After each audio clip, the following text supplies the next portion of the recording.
Yes. So good morning to all of you. Yesterday we started with the discussion on the topic of LLP. Now the way in which your study material is designed in relation to LLP is that for the first time they have started with definitions, all definitions taken together. They have not started with concepts. Take the case of Contract Act or take the case of Partnership Act. Those acts also were designed in an old manner where the starting point used to be concept. So एक concept लेने का उसके ऊपर का discussion, दूसरा concept लेने का उसके ऊपर का डिस्कशन, सारे के सारे डेफिनेशन शुरुआत में रखेंगे. ये जो एक स्टाइल है वो मॉडर्न स्टाइल है. तो इनकम टैक्स एक्ट देखोगे जो अभी के बाद में देखने का, या फिर जीएसटी देखोगे, या फिर अभी अपना ये एलएलपी देखोगे, इवन कंपनीज एक्ट देखोगे, तो you will find that all definitions are generally contained in section 2. Generally they are contained in section 2. पुराने एक्ट में भी, let it be Indian Contract Act or Partnership Act, you may find that many definitions are contained in section 2, but सारे के सारे definition को section 2 में लेके आने का ये जो एक स्ट्रक्चर है वो मॉडर्न स्ट्रक्चर है. तो इसके लिए कभी कभी ऐसा हो जाता है, ऐसा पढ़ाई करते वक्त कि थोड़ा कंफ्यूजन आता है, सर हम क्यों पढ़ रहे हैं. ऑफर एक्सेप्टेंस का टाइम कैसे एकदम इजी था, वहां चलो ऑफर एक्सेप्टेंस क्या है बाबा, पहले एसेंशियल्स तो वैलिड कॉन्ट्रैक्ट सीख के हो गया और बाद में डायरेक्टली ऑफर एक्सेप्टेंस, उसका पहला पॉइंट ही वहां पे आता है, intention to create legal relationship, and बाद में what is the meaning of valid offer, what is the meaning of valid acceptance, ऐसा करके हम डिस्कस करते हैं. So the starting point is the concept, and in that concept which words are used, उसका definition, फिर बाद में उसका आगे का इंप्लीकेशंस, ऐसा डिस्कशन होता है. Technical of partnership again the same thing. सबसे इंपॉर्टेंट डेफिनेशन कौन सा था, एक ही था, what is the meaning of partnership. बाकी डेफिनेशन हमने की तरह देखे नहीं थे, what is the meaning of partner, what is the meaning of firm, वो जैसे जैसे आते गए वैसे हमने देखा. बट यहाँ पे वैसा नहीं है, we started directly with a particular definition की बॉडी कॉर्पोरेट का मतलब क्या. अच्छा, वहां पे भी एक छोटा पॉइंट है, अगर आपको याद रखने के लिए किसी को अच्छा लगता है, मुझे सेक्शंस एग्जाम में कोट करने का है, तो याद रखने के लिए कोई मदद करोगे क्या. तो जहां पे ऐसा सेक्शन 2 वाला डेफिनेशन रहता है ना, वहां पे जरा ठीक से ध्यान से देखा करो. Generally all the definitions are written in section 2 in an alphabetical order. Alphabetical order मतलब डिक्शनरी वाला ऑर्डर. डिक्शनरी ऑर्डर मतलब क्या है, एंट और एरोप्लेन, कौन पहले आएगा बताओ. एरोप्लेन पहले आएगा क्या एंट पहले आएगा. अच्छा, मतलब बड़े से छोटे की तरफ जाने करते हैं, अल्फाबेटिकल ऑर्डर देखने करता है. दोनों का फर्स्ट लेटर ए है, मतलब दोनों साथ में आ सकते थे, लेकिन फिर क्या देखना पड़ेगा, सेकंड लेटर देखना पड़ेगा. तो एंट में सेकंड लेटर कौन सा वाला है, एन है, और एरोप्लेन में सेकंड लेटर कौन सा वाला है, ई है. तो एन और ई में पहले कौन आता है, ई पहले आता है. इसका मतलब एरोप्लेन का शब्द पहले आएगा. वैसे यहाँ पे होगा. कल डायरेक्टली हम लोग चले कहाँ पे गए, बॉडी कॉर्पोरेट के पास चले गए. स्टार्टिंग पॉइंट कौन सा था, बॉडी कॉर्पोरेट था. मिला क्या आपको सबको. तो बॉडी कॉर्पोरेट में स्टार्टिंग लेटर कौन सा है, बी है. इसके लिए उसका डेफिनेशन पहले रहेगा. समझा मैं कैसे बोल रहा हूँ. तो सेक्शन 2 के अंदर जब डेफिनेशंस का ऑर्डर क्रिएट किया जाता है, that is not in the conceptual order but in the alphabetical order. कल अगर आपको याद रहेगा तो मैंने बोला था कि किसी भी कानून के पुस्तक का, किसी भी कानून की बुक का दो बेसिक पार्ट होता है. एक का नाम रहता है चैप्टर्स, एक का नाम रहता है schedule. Schedules are for the purpose of lists और forms etcetera, whereas chapters are basically containers, empty containers, and those chapters are containing what, sections. Sections deal with a particular concept. Sections deal with a particular concept. तो ये क्या बाबा, sweet सब यहाँ पे रखने वाले हैं और नमकीन सब यहाँ पे रखने वाले. तो नमकीन और स्वीट ये क्या हो गया, चैप्टर्स हो गए. कह रहे समझ में क्या बोल रहा हूँ. उसके अंदर तुम्हारा फरसान रहेगा तो भी वो नमकीन ही है. उसके अंदर अगर तुम्हारा क्या खारा शंकर वाला रहेगा वो भी नमकीन ही है. और यहाँ पे हमने बोला स्वीट वाला रखने का, तो यहाँ पे गुलाब जामुन भी स्वीट है और रसमलाई भी स्वीट है और रसगुल्ला भी स्वीट है और पेड़ा भी स्वीट है. तो स्वीट ये जो हेडिंग है वो सिर्फ चैप्टर हेडिंग है. समझ में कैसे बोल रहा हूँ. चैप्टर के अंदर कंसेप्ट नहीं है. चैप्टर ओनली टेल्स यू यहाँ पे क्या देखने को मिल सकता है, बाकी कुछ नहीं. फिर क्या देखने को मिलेगा, वो जो कंसेप्ट है. तो गुलाब जामुन का बर्तन अलग रहेगा और रसमलाई का बर्तन अलग रहेगा और पेड़ा का बर्तन अलग रहने वाला है, क्योंकि उसको रखने का तरीका अलग अलग हो जाता है. तो वो सब क्या बन जाएंगे, सेक्शंस बन जाएंगे. सेक्शंस के अंदर क्या हो सकता है, सबसेक्शंस आ सकते हैं. सबसेक्शन के अंदर क्या हो सकता है, क्लॉजेस आ सकते हैं. क्लॉजेस के बाद में क्या आ सकता है, सब क्लॉजेस आ सकते हैं. ऐसा अलग अलग पॉइंट्स. उसके आगे और 2 पॉइंट्स है, लेकिन अभी डिस्कस नहीं करता हूँ, अगले साल अपने को देखना ही है. इनकम टैक्स डिस्कशन के टाइम शुरुआत में वही डिस्कस करता हूँ. अभी इतना याद रखो कि इस तरह से स्ट्रक्चर बनता है. और जब तुम ये चैप्टर के अंदर खेलने को जाते हो तो chapters are not arrange in alphabetical order, और चैप्टर के अंदर के sections are not arrange in alphabetical order. Chapters are arrange in a conceptual order. ये कंसेप्ट पहले सीखना इंपॉर्टेंट है, वो कंसेप्ट बाद में देखना इंपॉर्टेंट है. ऐसा करके अरेंज किया जाता है. और चैप्टर के अंदर के जो सेक्शंस है, दे आर आल्सो क्रिएटेड और they are also arranged in conceptual order, not according to the alphabetical order. लेकिन सारे के सारे डेफिनेशन जब हम सेक्शन 2 में लेके जा रहे हैं तो वहां पे internally the different sections which are created, section numbers which are created, they are for the definitions given in alphabetical order. सबको समझने में कैसे बोल रहा हूँ? तो I'm repeating again. जब तुम देखते हो चैप्टर के अंदर का sections under chapter which is dealing with a concept, then you will find out उसके अंदर के जो सेक्शन नंबर्स रहेंगे वो अल्फाबेटिकल ऑर्डर में रहेंगे, ऐसा नहीं रहेगा. लेकिन जब तुम देखोगे डेफिनेशन वाला सेक्शन, सेक्शन 2, उसके अंदर के जो सबसेक्शंस रहेंगे 2(1), 2(2) या फिर 2(a), 2(b), 2(c), 2(d) ऐसा करते जाओगे, तो वहां पे वो जो सबसेक्शन का ऑर्डर है that will always be in which order? Alphabetical order. I hope it is clear all of you. सबसे पहले हमने क्या देखना है?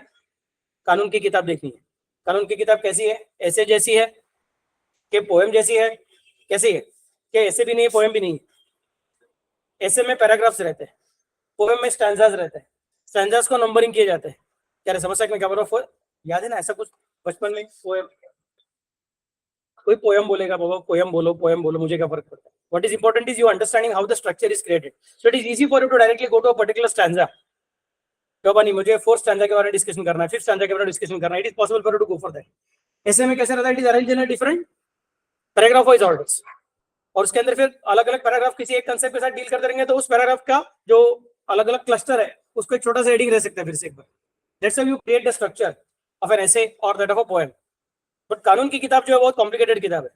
इसमें there is a chance that a particular person who is referring to a particular thing, who is witnessing a particular thing, experiencing a particular thing, उस चीज के बारे में उसको डायरेक्टली ढूंढने के, उसको सारा का सारा पहले से एंड तक देखने की जरूरत नहीं. समझने में कैसे बोल रहा हूँ?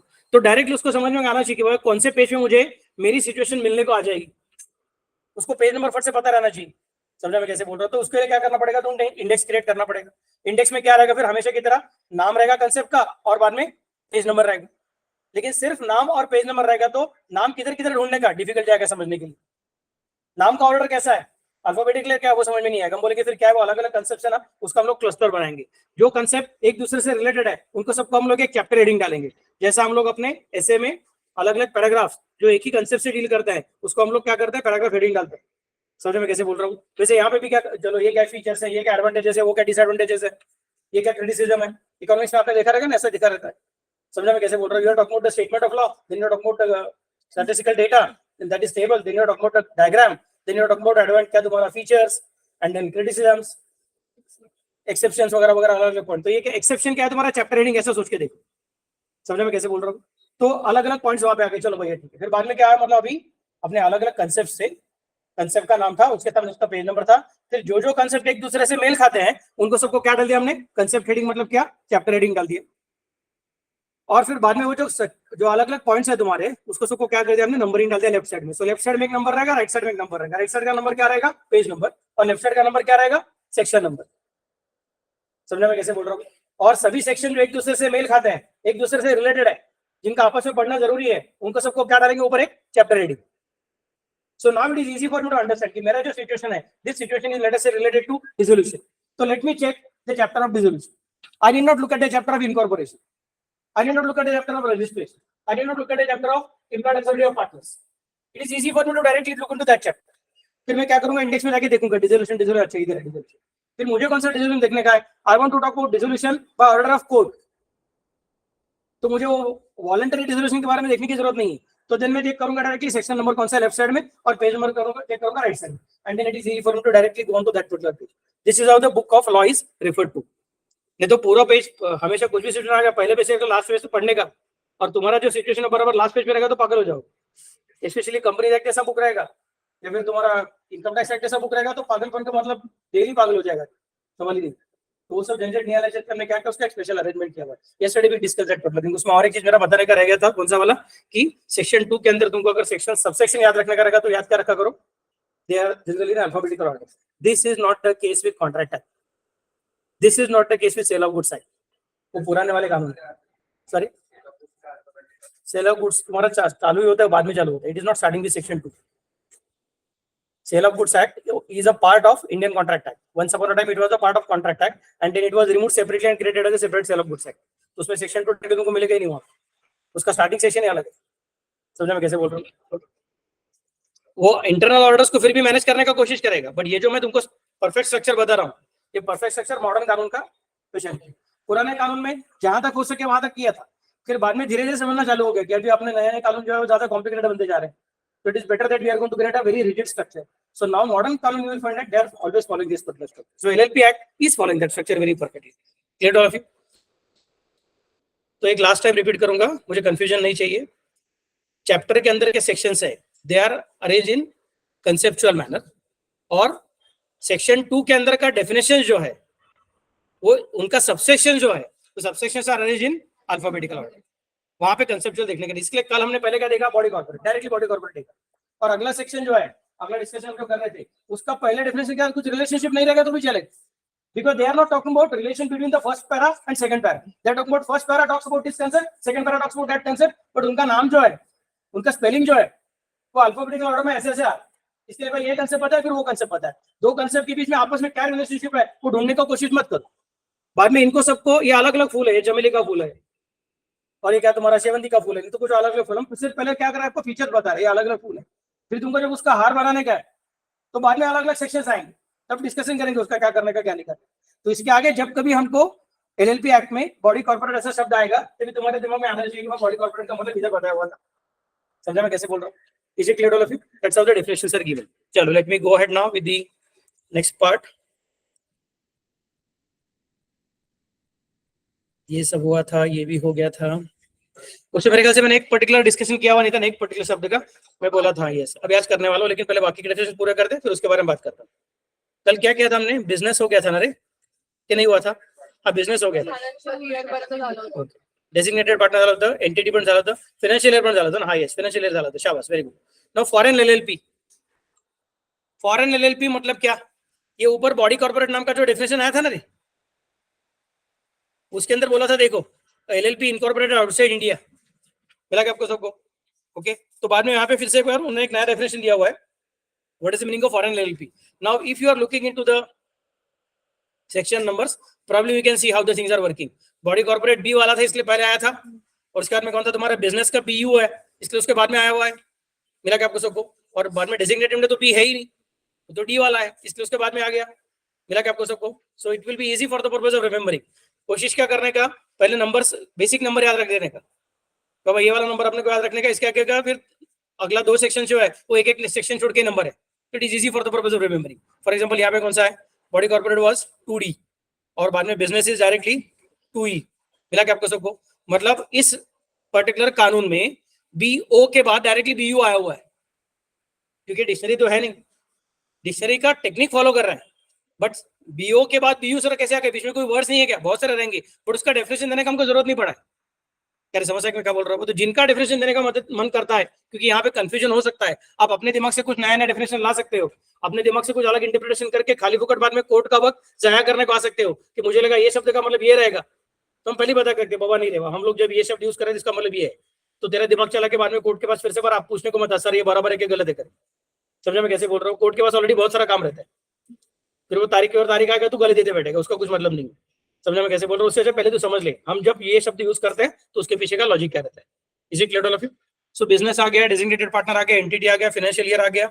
अभी फॉरेन एलएलपी की बात करेंगे. फॉरेन एलएलपी FO है और ऊपर FI था, आई पहले आता है इसके लिए, फाइनेंशियल ईयर पहले आ गया, और FO मतलब वो बाद में आता है, इसके लिए बाद में आया 2M. It means LLP formed, incorporated or registered outside India which establishes a place of business within India. Foreign LLP का मतलब क्या है? तो अगर तूने सिंगापुर में एक एलएलपी स्टार्ट किया और वो एलएलपी इंडिया में काम करता ही नहीं है, वो एलएलपी सिंगापुर में काम करता है, हांगकांग में काम करता है, यूएसए में काम करता है, बट इंडिया में काम करने को आता ही नहीं, इन that case that LLP is not in existence for us, क्योंकि इंडिया में काम करने को आया ही नहीं, उसका यहाँ पे कुछ संबंध ही नहीं है. So that LLP is not a foreign LLP for us. हम लोग जिसको फॉरेन एलएलपी बोलते हैं उसका मतलब क्या है, ऐसा LLP which is formed and incorporated और रजिस्टर्ड.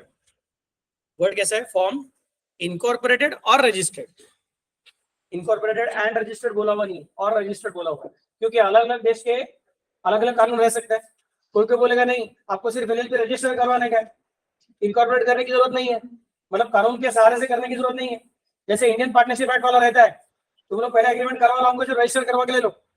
ऐसे किसी देश में उन्होंने एलएलपी का भी कानून ऐसे ही बनाया रहेगा, तो रहे तो हमको कुछ प्रॉब्लम नहीं. वी कैन स्पेसिफाई दैट नहीं, अगर हमारा एलएलपी बोलता है कि आरओसी के पास जाके तुमको काम करवाना पड़ता है, वैसा बाकी सब देशों में भी यही करना पड़ेगा, ऐसा तो कोई कंडीशन नहीं डाल सकते. अब तो कुछ ब्रिटिशर्स नहीं है, हम तो कुछ ऐसा नहीं कर सकते कि पूरी दुनिया में क्या कानून बनने का पहले डिसाइड करके रखेंगे. We are not having colonies all over the world. We are making law for our own country. Other countries are going to make laws for their country. They may decide that their LLP can be formed either by way of incorporation, मतलब by taking the help of law, or they may form by way of agreement, that is without taking the help of law. तो जैसा रहेगा वैसा, but Baba incorporated or registered. Forming कहाँ पे हो गया? देश के बाहर, मतलब भारत के बाहर. Incorporation नहीं तो registration कहाँ पे हो गया? देश के बाहर. Outside India, which establishes a place of business within India. Sir business का मतलब क्या कल डिस्कस किया. बिजनेस का मतलब तुम्हारा ट्रेड भी चलेगा, प्रोफेशन भी चलेगा, और सर्विस भी चलेगा, और ऑक्यूपेशन भी चलेगा. हमको उसका प्रॉब्लम नहीं. अभी खाली फोकस में बोलो सर बिजनेस ही क्या, फिर चार्टर्ड अकाउंटेंसी का फॉर्म रहेगा तो क्या करना है, वो तो प्रोफेशन रहता है. That is true, but it is already included in the definition of the word business, so it is automatically covered now. बार बार वो फिर से पूरा बिजनेस और ट्रेड और ऐसा कुछ करते बैठने वाले नहीं. एक बार ऊपर डाल दिया सब नीचे आ गए. समझा मैं कैसे बोल रहा हूँ. सो अगर तुमने एलएलपी भारत के अंदर बनाया रहेगा तो वो एलएलपी है, काम ही खत्म हो गया. अगर तुमने एलएलपी भारत के बाहर बनाया और वो कभी भारत के अंदर बिजनेस के लिए अपना खुद का प्लेस एस्टेब्लिश करता नहीं, तो इन दैट केस वो एलएलपी भारत सरकार के लिए, भारत के एलएलपी के लिए एग्जिस्टेंस में ही नहीं. जिस तरह से अमेरिका में भी बहुत सारे लोग रहेंगे जिंदा रहेंगे, बट वो कौन कौन है, उनके नाम क्या है, कैसे, हमको कुछ फर्क नहीं पड़ता. जो इंडिया में यहाँ पे रहने को आएगा तब बोलेंगे तुझे वीजा लेना पड़ेगा वगैरह वगैरह. क्या समझ मैं कैसे बोल रहा हूँ. अरे वेरी द पॉइंट. डायरेक्टली तो हम किसी को एंट्री नहीं देंगे. वैसे यहाँ पे बोल रहे हैं कि भैया अगर कोई फॉरेन का एलएलपी है तो इंडिया के अंदर अपना प्लेस ऑफ बिजनेस एस्टैब्लिश करने पाते हैं तो उसको हम कौन सा दर्जा देंगे, उसको हम बोलेंगे फॉरेन एलएलपी, क्योंकि वो इंडिया के अंदर रजिस्टर्ड नहीं. और रजिस्ट्रेशन किसी और जगह पे हो गया, उसको हम एलएलपी मानने को तैयार है क्या? हाँ, लेकिन कौन सा वाला LLP? Foreign LLP. Next part, limited liability partnership का मतलब क्या? Limited liability partnership means a partnership formed and registered under this act. जिस कानून के तहत, इसी कानून के तहत अगर तुम्हारा पार्टनरशिप फॉर्म किया रहेगा तो उसको हम क्या कंसीडर करेंगे? एलएलपी कंसीडर करेंगे. तो sir foreign LLP is not by default LLP, it is a special type of LLP. क्यों? Because it is not formed under this act, it is formed under some other act. क्या समझ में क्या बोल रहा हूँ. लेकिन भारत में भी दो टाइप के फॉर्म्स रह सकता है. एक कौन सा वाला? Formed under this act and formed under Indian partnership act. क्या समझ में कैसे बोल रहा हूँ. तो जो इंडियन पार्टनरशिप एक्ट के अंदर बना हुआ पार्टनरशिप फॉर्म है उसको हम लोग एलएलपी मानते हैं नहीं. सर हमने इंडियन पार्टनरशिप एक्ट के अंदर एक पार्टनरशिप बना के हो चुका था, बाद में हमको समझा कि एलएलपी बनाना पॉसिबल है, तो क्या हम कन्वर्ट कर सकते हैं क्या? उसके लिए अपने को कौन सा शेड्यूल देखना पड़ेगा? Second schedule. थर्ड शेड्यूल किसके लिए? प्राइवेट लिमिटेड को एलएलपी में कन्वर्ट करने के लिए. फोर्थ शेड्यूल किसके लिए? अनलिस्टेड पब्लिक कंपनी को एलएलपी में कन्वर्ट करने के लिए. याद है सब कल डिस्कस किया था. Okay, very good. Next part, what is the meaning of limited liability partnership agreement. It means any written agreement between the partners of the LLP or between the LLP and its partners which determines the mutual rights and duties of the partners and their rights and duties in relation to that of LLP. It means a written agreement. So भैया partnership में अगर याद रहेगा तो हम लोग क्या बोलते थे? It can be oral as well as writing. यहाँ पे क्या बोलते हैं? राइटिंग में ही चाहिए. अभी आवाज नहीं करना, कंपल्सरी राइटिंग में करना पड़ेगा. Okay, it means any written agreement between the partners of LLP और मतलब पार्टनर से आपस में किया हुआ एग्रीमेंट और LLP and it's partners. Partners ने आपस में किया हुआ एग्रीमेंट हम लोग एलएलपी को चालू करते हैं तो एग्रीमेंट को भी क्या बोलेंगे? एलएलपी एग्रीमेंट बोलेंगे. दूसरा, एलएलपी चालू हो चुकी है और बाद में एलएलपी पार्टनर के साथ एग्रीमेंट कर रही है. This is something extraordinary. This was not possible in case of partnership. Why? Because in partnership is defined as a relationship. So only people in relationship can make agreement. The relationship itself is not having a separate legal existence. Since it is not having a separate legal existence, relationship cannot make an agreement with you. Only you can make agreement with each other. Agreement करने के लिए जरूरी क्या है? Entity होना जरूरी है. अगर entity नहीं रहेगा तो agreement करने के लिए sign कौन करेगा? कैसे करेगा? So it is possible that you can have number one an agreement between all the partners to create LLP. After that, the LLP is then making an agreement with either all or one of the partners कि तुमको ये काम करना है, क्योंकि तुमको ये particular जिम्मेदारी निभाना है. That will also be considered as LLP agreement. So को समझा कि मैं क्या बोल रहा हूँ. It is possible now for LLP to make a separate agreement. तो साइन कौन करेगा? तो इसके पहले कुछ तो वर्ड आया था, designated partner. कुछ याद आया? समझा मैं कैसे बोल रहा हूँ.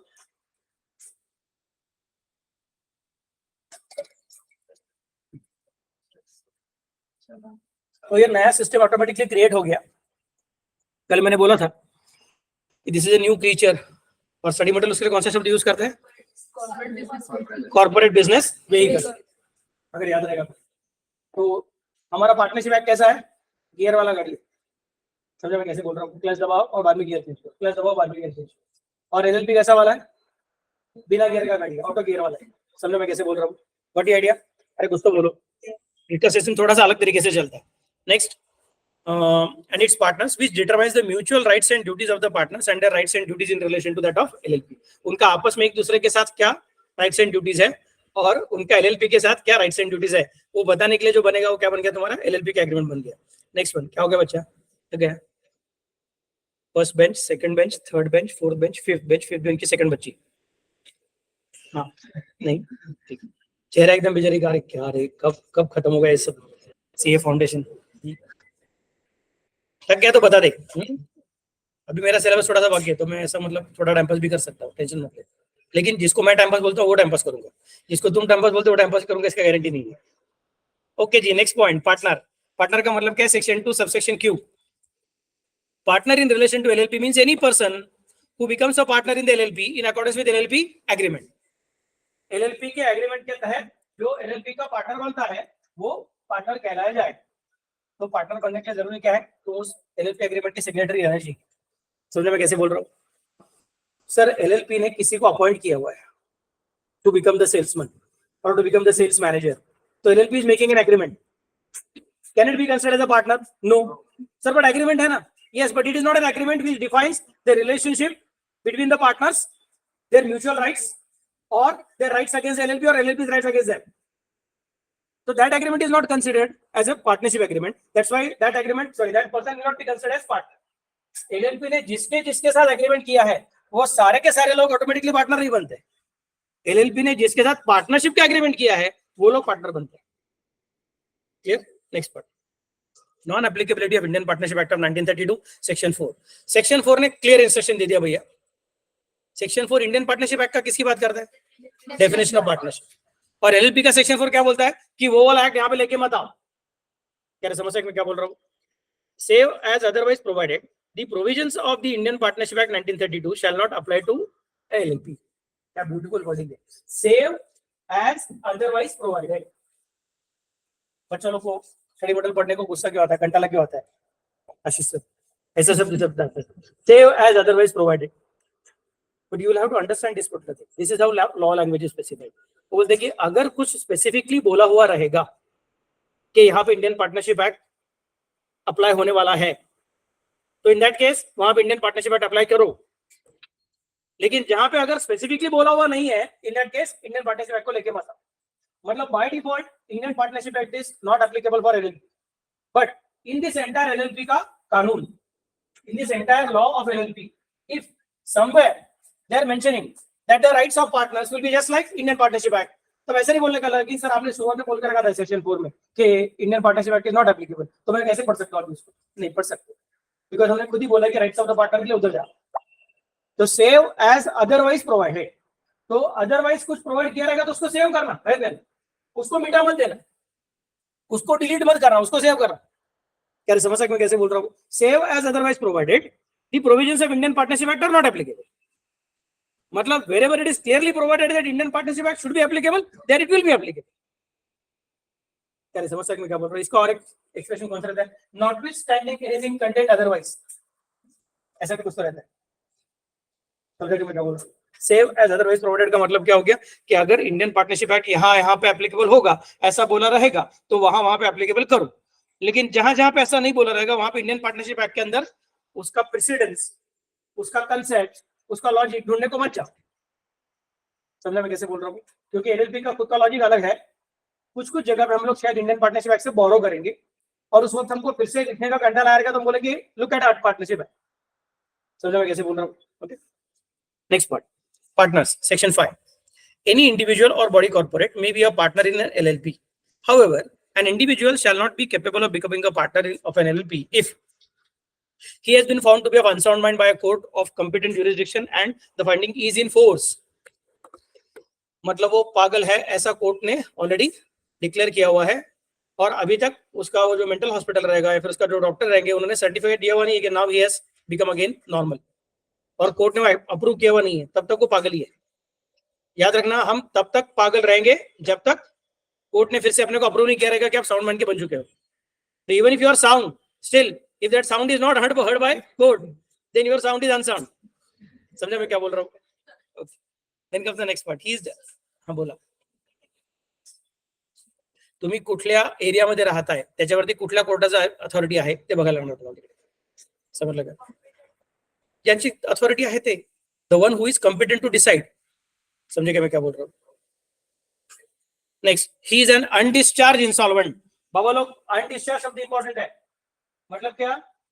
Declared as insolvent but not yet discharged as insolvent. I hope you remember I have told you about insolvency. There are 2-3 different stages. First one, you suffering more liabilities than assets, and then you feel that the future is impossible for the purpose of turning this tide away.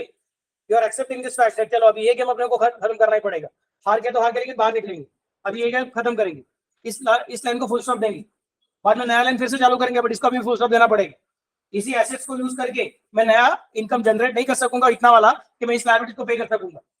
In that case, you go to the court of law. You go to that person goes to the court of law and then declares that I am insolvent. Then court says that okay, चलो ठीक है, अभी क्या करेंगे आपको हम लोग insolvent करके डिक्लेयर करा, तो आपका अभी के जो एसेट्स है सारे के सारे हम लोग टेक ओवर कर लेंगे. We'll take over all these different assets. We'll appoint official receiver. He will sell the assets. He'll pay off the liabilities, and then he will give a certificate that all your assets are sold off. There is nothing remaining now which can be used for the purpose of repayment of your liabilities. उसके बाद में हम क्या करेंगे, आपको एक certificate देंगे अगर डिस्चार्ज है इंसॉल्वेंट. अभी इसमें शायद हो सकता है कि लायबिलिटीज को थोड़ा तकलीफ हुआ रहेगा, बट इट्स ओके. कोर्ट ने बोल दिया अभी इसको बरी कर दिया है, छोड़ दिया है. अब इसके आगे जो पैसा कमाएगा, वो जो भी कुछ पैसा रहेगा उसको यूज करके पुराना लायबिलिटीज को हाथ लगाने का नहीं, because he has completed first novel. Now it is going to be the second novel. समझ मैं कैसे बोल रहा हूँ? तो पुराने नॉवेल के अंदर के कोई भी खलनायक लोग नए नॉवेल के अंदर मारामारी करने को नहीं आ सकते. सबको समझा मैं कैसे बोल रहा हूँ? That is the basic idea of discharge as insolvent. अभी वो क्या बोल रहे हैं, if you are undischarge insolvent then you can not enter into LLP again. तो भैया जब तुम्हारे ऊपर इंसॉल्वेंसी का केस चालू है, आपका ऑफिशियल रिसीवर अभी तक काम कर रहा है, एसेट्स का बेचना चालू है, लायबिलिटीज का पे ऑफ होना चालू है, तो जब तक वो पूरा नहीं होगा तब तक नए एलएलपी के अंदर घुसो मत. पुराने नॉवेल को पूरा कर दो. पुराना नॉवेल को पूरा हो गया, इसका सर्टिफिकेट लेके आओ, उसका नए नॉवेल के अंदर घुसो, डायरेक्टली मत चलो. सबको समझा मैं कैसे बोल रहा हूँ? What idea? नहीं तो वो लोग फिर से बाहर आएंगे झगड़ा करने के लिए, अरे हमारा लायबिलिटी पे ऑफ करने के लिए पैसा दो. समझा मैं कैसे बोल रहा हूँ? Next part, he has applied to be adjudicated as insolvent and his application is pending.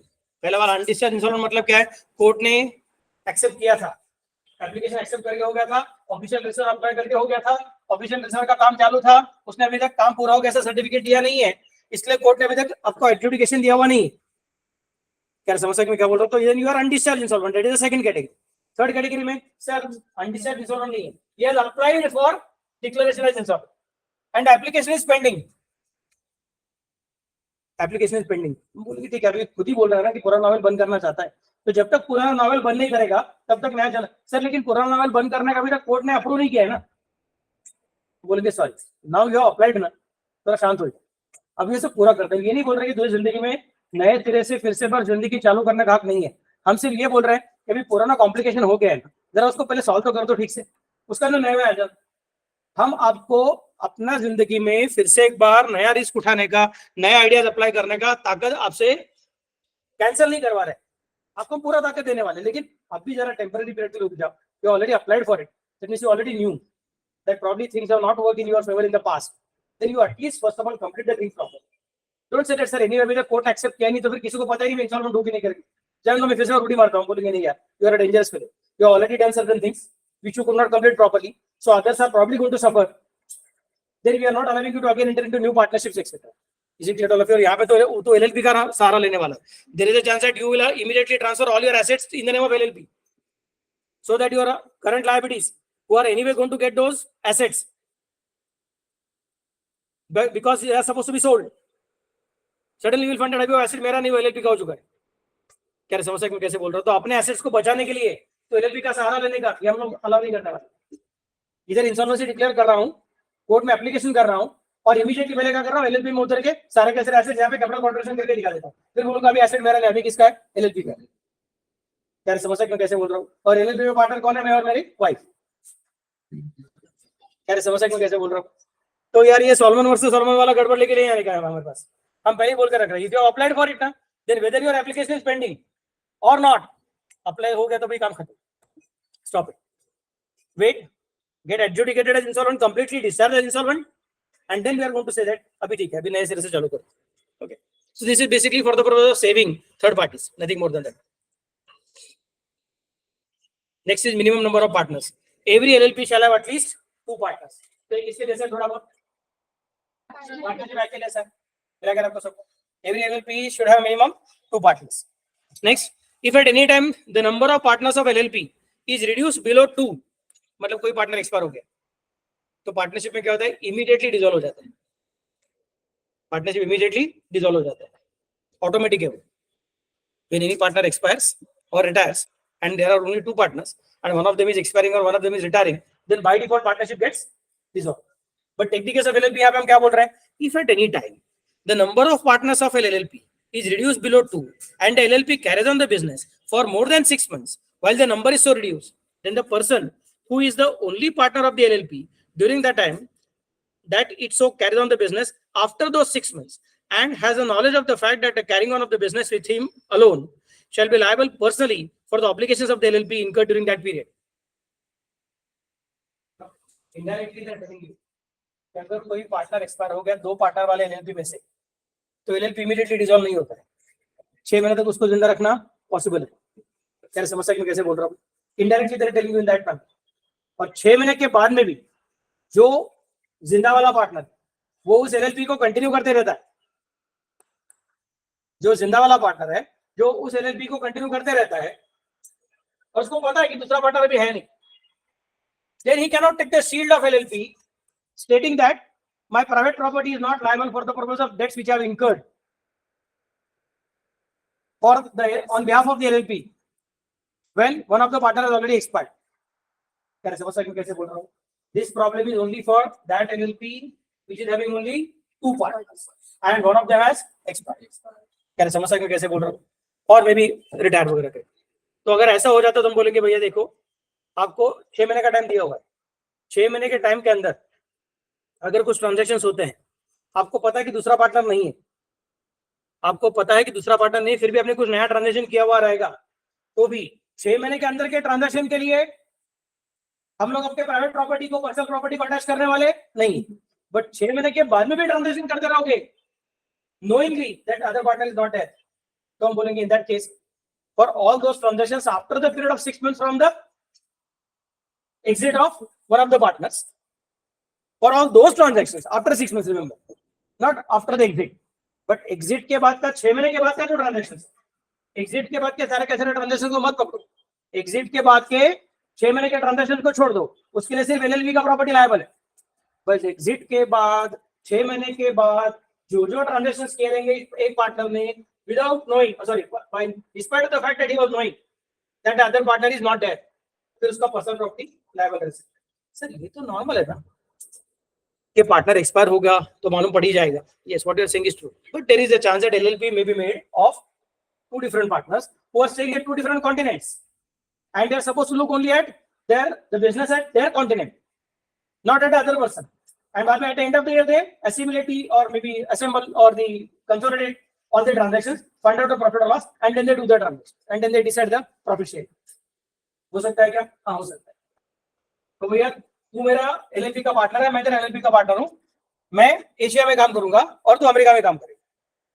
तू इधर एशिया के कस्टमर को सर्व भी नहीं करेगा, मैं उधर अमेरिका के कस्टमर को सर्व भी नहीं करूंगा. In fact that's what we want. That's what we want. समझने में कैसे बोल रहे हैं. LLP में जब प्रोफेशनल वाला रहते तो यहाँ पे बहुत सारी चीज ऐसा हो सकता है. तो एक दूसरे को शायद हम लोग रोज का रोज मिलने का झंझट भी नहीं आता. I am expert in my field, you are expert in your field. क्या समझ सकते कैसे बोल रहा हूँ. तो ऐसे वक्त ये गड़बड़ हो सकती है कि शायद उसको पता नहीं चला कि पार्टनर ने एग्जिट ले लिया. तो अभी लास्ट टाइम है, फिर से बार बोलता. Number 1, what has happened, there are how many partners, 2 partners. Number 2, one of the partner has taken exit either by way of retirement और बाय वे ऑफ रिटायरमेंट. रहेगा तो भी सामने वाले को पता रहना चाहिए कि बताना पड़ता, और डेथ रहेगा तो नेट के सामने वाले को पता चल जाता है.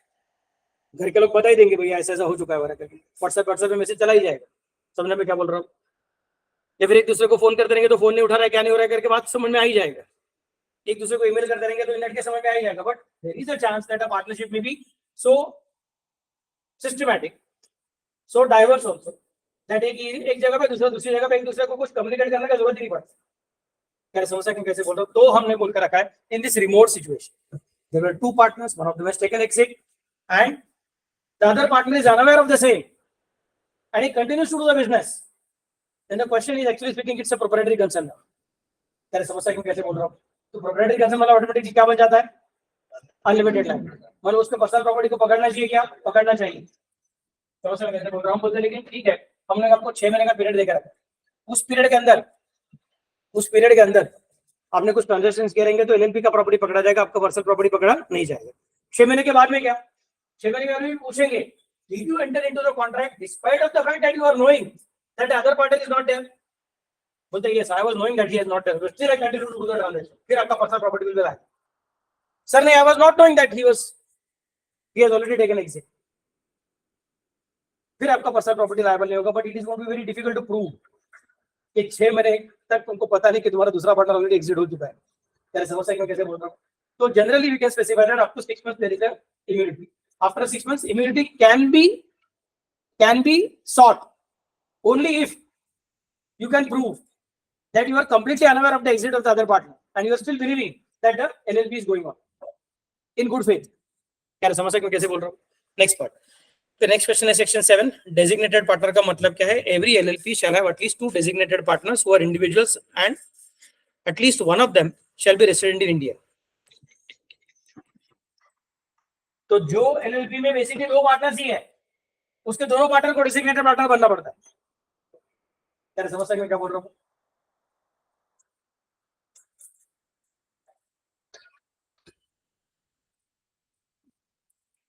जो एलएलपी में सिर्फ 2 ही पार्टनर्स है, उस एलएलपी में दोनों पार्टनर को डेजिग्नेटेड पार्टनर बनना ही पड़ता है। Next part, every LLP shall have at least 2 designated partners. At least बोला हुआ है मतलब मैक्सिमम 2 पार्टनर्स नहीं, एटलीस्ट 2 पार्टनर्स। तो नहीं हमको 4 डेजिग्नेटेड करने का करो, हमको कोई प्रॉब्लम नहीं। हमने बोला कम से कम 2 रखो भाई, कम से कम 2, at least 2 designated partners who are individuals. So let us take an example now. Sir आपने कल कुछ तो बताया था, एक बॉडी कॉर्पोरेट भी का मतलब क्या होता है?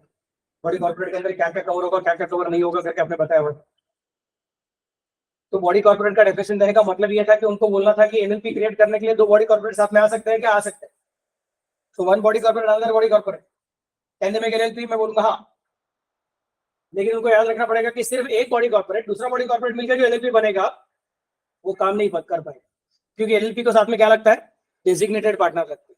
और डेजिग्नेटेड पार्टनर कितने लगते हैं? कम से कम 2 लगते हैं, और कम से कम 2 डेजिग्नेटेड पार्टनर में से हु आर इंडिविजुअल्स, मतलब वो दोनों इंडिविजुअल रहने चाहिए। मतलब तुम अगर 2 बॉडी कॉर्पोरेट मिलके एलएलपी बनाना चाहते हो, मैं बोलूंगा फिर तुम दोनों नहीं चलेंगे, और 2 लेके आओ, और वो 2 कौन रहने चाहिए? इंडिविजुअल रहने चाहिए।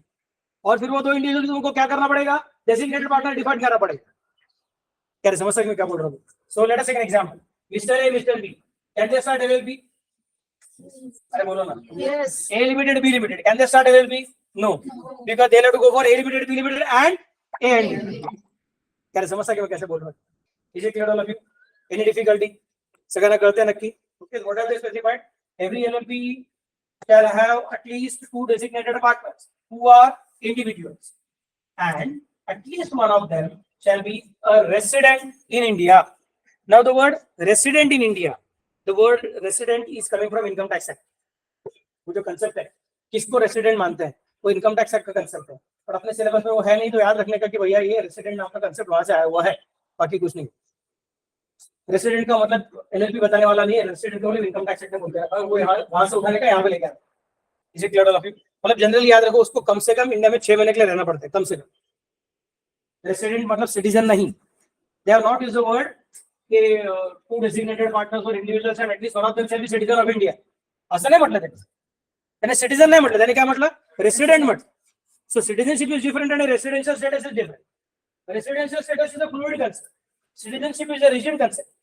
You are a resident of a particular country, ऐसा फट से तुम्हारा रेसिडेंट जाता नहीं, तुमको तुम्हारा सॉरी ऐसा फट से तुम्हारा सिटीजनशिप जाता नहीं है, तुम्हारा सिटीजनशिप तुमको छोड़ना पड़ता है कि मुझे इस कंट्री का सिटीजनशिप अभी नहीं चाहिए क्योंकि मुझे दूसरे कंट्री का सिटीजनशिप लेने का है वगैरह वगैरह.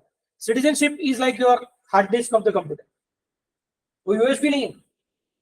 समझे मैं कैसे बोल रहा हूँ? वो तुम्हारा अंदर का जो तुम्हारा एसएसडी रहेगा, एसएसडी कार्ड में जो तुम्हारा अंदर का हार्ड डिस्क रहेगा, वो वाला सिस्टम फिक्स करके रखा हुआ है अंदर, उसको निकालने का तो वो सीपीयू को खोलना पड़ता है, स्क्रू निकालना पड़ता है, दूसरी जगह पे लगाना पड़ता है। Citizenship is like rigid. मैं नहीं बोल रहा हूँ सिटीजनशिप कैनॉट बी चेंज, मैं बोल रहा हूँ कि सिटीजनशिप इज रिजिड। और residential status is like pure USB pen drive, इधर लगाओ, इधर से निकाल के उधर लगाओ, उधर से कुछ भी कर सकते हैं। समझ में कैसे बोल रहा हूँ? उसका तुमको कुछ स्क्रू का जरूरत नहीं। Are you getting the point what I am trying to specify? Residential status says that तुम अगर किसी भी कंट्री में 6 महीने के लिए रुकते हो ना, रहते हो ना, तो in that case you are resident of that country. I am repeating again, ये मैं तुमको जनरल डेफिनेशन बताऊं, there are many minute points in that, but anyway it is not in our syllabus, इसके उसके बारे में ज्यादा टेंशन नहीं लो, याद कर रखने का। जनरली तुम किसी भी देश में 6 महीने के लिए रहते हो तो समझ जाने का तुम उस देश के क्या बन गए, रेसिडेंट बन गए। जनरली बोले बाबा लोग, प्लीज याद रखो, एग्जाम में लिखने की जरूरत है तुमको, सिर्फ इतना याद रखने का कि वहां पे कौन सा वर्ड डालने का, रेसिडेंट शब्द डालने का, सिटीजन शब्द डालने का नहीं। रेसिडेंट और सिटीजन में फर्क है, ये बताने के लिए तुमको मैंने बता के रखा है कि residential status is a temporary concept, fluid concept, it can change from year to year, it doesn't depend upon where you are born, it doesn't depend upon where you are applied. Residential status is not based on application, it is based on your state. क्या समझ में क्या बोल रहा हूँ? अरे कुछ तो बोलो। तो अगर तुम किसी जगह पे 6 महीने से ज्यादा के लिए रहते रहोगे, इन दैट केस हम बोलेंगे ठीक है उस साल के लिए तुम यहाँ का रहते, सर अगले साल में दूसरी जगह पर रहते तो अगले साल उधर का रहते। सिंपल, सबको समझा में कैसे बोल रहा हूँ? ओके, तो यूएसबी पोर्ट है, याद रखो। If in LLP all the partners are bodies corporate, or in which one or more partners are individuals and bodies corporate, at least 2 individuals who are partners of such LLP or nominee of such bodies corporate shall act as designated partner। अभी उन्होंने बोला कि sir आपने जो पहला point बताया था ना, उस पॉइंट से क्या आया था, A and B can they start LLP? तो yes, but A limited B limited can they start LLP? हमने बोला था no। तुमको क्या करना पड़ेगा, A limited B limited और साथ में A and B लेना पड़ेगा, ऐसा करके बोल कर रखा था। बोलते नहीं सर हम लोग थोड़ा भी इसको रिलैक्स करना चाहते हैं। पहले सेंटेंस की वजह से जो पॉइंट्स आपके मन में आए थे उसमें से एक पॉइंट बहुत खतरनाक है कि ए लिमिटेड और बी लिमिटेड को डायरेक्टली काम करने को नहीं मिलेगा एलएलपी करके। हमको इस पॉइंट से थोड़ा सा छुटकारा लेने का है। तो क्या बोल रहा है देखो, if in LLP all the partners are body corporate, मतलब अपना ए लिमिटेड बी लिमिटेड दोनों मिलकर क्या बोल रहा है, हम लोग अपना एलएलपी चालू करेंगे, उसकी सिचुएशन बात कर रहे हैं। If in LLP all the partners are bodies corporate or in which one or more partners are individuals and bodies corporate, मतलब एक मिस्टर ए और दूसरा बी लिमिटेड, ऐसे दो लोग। क्या समझ सकते कैसे बोल रहा हूँ? एक कौन, मिस्टर ए मिस्टर बी तो झंझट नहीं हो, पहले पॉइंट में आई है। अभी कौन है, ए लिमिटेड बी लिमिटेड, दूसरे पॉइंट में आया हुआ है, या फिर mister A and B limited, ये दूसरे पॉइंट में आया हुआ है। सबको समझा मैं कैसे बोल रहा हूँ? फिर से एक बार, if in LLP all the partners are body corporate or in which one or more partners are individuals and bodies corporate, at least 2 individuals who are partners of such LLP, उसमें से 2 लोगों को जो इंडिविजुअल्स है, or nominees of such body corporate, nominees of such body corporate. फिर वो जो body corporate रहेगा उसको क्या करना पड़ेगा, अपनी तरफ से किसी को नॉमिनेट करना पड़ेगा कि हमारे बिहाफ पे this person will be designated partner. So अभी तुम मुझे बताओ, mister A mister B LLP चालू करना चाहते हैं, can they start LLP? Who will be designated partner? A and B. समझ में कैसे बोल रहा हूँ? ए बी सी डी 4 लोग हैं, mister A mister B mister C mister D 4 लोग हैं। ठीक है, बराबर नहीं है? हाँ ठीक, okay. Mister A mister B mister C mister D 4 लोग हैं, can they start LLP? Who will be designated partner? Any 2 out of them. Can all 4 of them become designated partners? Yes, because it is at least 2, minimum 2 बोल के रखा था। Okay, then comes the next part. अब मुझे बताओ, mister A mister B A limited B limited, ये 4 लोग हैं। Mister A mister B A limited B limited, ये 4 लोग हैं, can they start LLP? Who can be designated partner? Mister A mister B और nominee of A limited, nominee of B limited, out of these 4 any 2 will become designated partner, or all 4 can also become designated partner. तो body corporate को LLP चालू करने करके तो साथ में क्या करना पड़ता है, अपना नॉमिनी कौन है बताना पड़ता है। क्या समझ रहे कैसे बोल रहा हूँ? अभी next situation, mister A B limited C limited, mister A B limited C limited. ठीक से सुनो मैं क्या बोल रहा हूँ। Mister A B limited C limited, ऐसे 3 लोगों ने मिलकर एलएलपी चालू किया हुआ है। उसमें से बी लिमिटेड अपना नॉमिनी दिया हुआ है, सी लिमिटेड अपना नॉमिनी दिया हुआ है, और वो बोलते हैं कि ये जो बी लिमिटेड का नॉमिनी और सी लिमिटेड का नॉमिनी, ये लोग डेजिग्नेटेड पार्टनर्स रहने चाहिए। Mister A B a partner but he won't be a designated partner. ऐसा सिस्टम क्रिएट करना पॉसिबल है कि पॉसिबल नहीं? कानून उसको एक्सेप्ट करेगा कि एक्सेप्ट नहीं करेगा? हमने कभी ऐसा नहीं बोला कि इंडिविजुअल को जो रहेगा उसको हमेशा डेजिग्नेटेड बनना ही पड़ेगा। समझा मैं कैसे बोल रहा हूँ? नॉमिनी भी रहेगा तो भी चलता है, कोई प्रॉब्लम नहीं। नॉमिनी ऑब्वियसली सब कुछ भी individual, nominee can not be again another body corporate. क्या समझ सकते कैसे बोल रहा हूँ? Nominee cannot be again a body corporate. The purpose of designated partner is that the person should be in a position to sign. He should be in a position to be communicated, and it is possible for the purpose of deciding whether he is resident or not. क्या समझ सकते कैसे बोल रहा हूँ? Okay. If in LLP all the partners are bodies corporate, or in which one or more partners are individuals in bodies corporate, at least two individuals who are partners of such LLP or nominees of such bodies corporate shall act as designated partners. अच्छा बात। तो मुझे बताओ section 7 ने क्या बता दिया? Designated partner बनने के लिए जरूरी क्या है? तुम क्या रहने चाहिए? इंडिविजुअल रहने चाहिए। किसी भी एलएलपी में कम से कम कितने डेजिग्नेटेड पार्टनर रहने चाहिए? और वो इंडिविजुअल कोई भी रहेगा कि उस इंडिविजुअल से कम एक रेसिडेंट इंडियन रहना चाहिए। Out of 2 designated partner at least one should be resident Indian. Sir both of them are resident Indian, चलेगा क्या? आराम से चलेगा, तब तो टेंशन ही नहीं है, आनंद ही आनंद। तो समझा मैं कैसे बोल रहा हूं?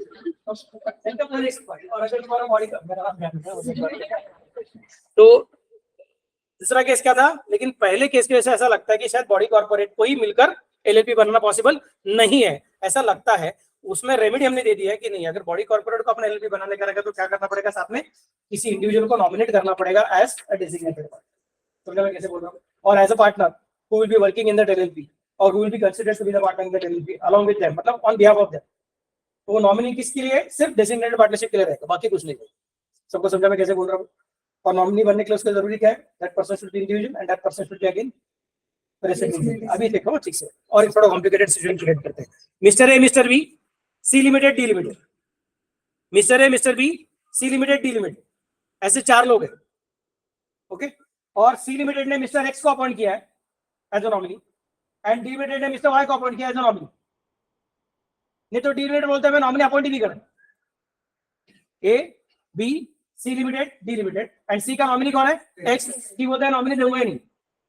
Is it possible? Yes, it possible.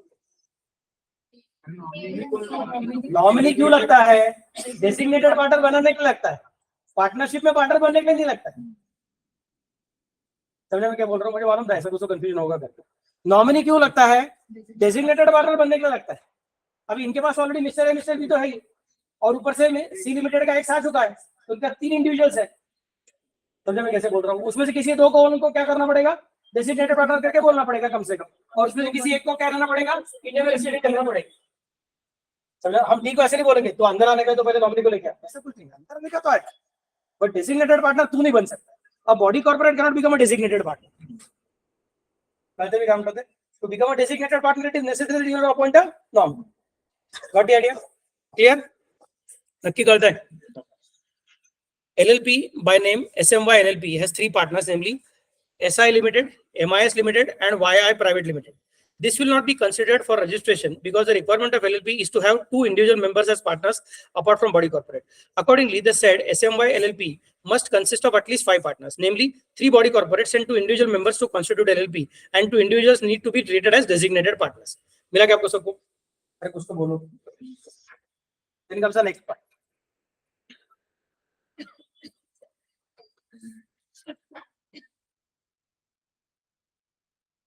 Resident in India. For the purpose of this section, the term resident in India means a person who has stayed in India for a period of not less than 182 days during the immediately preceding 1 year.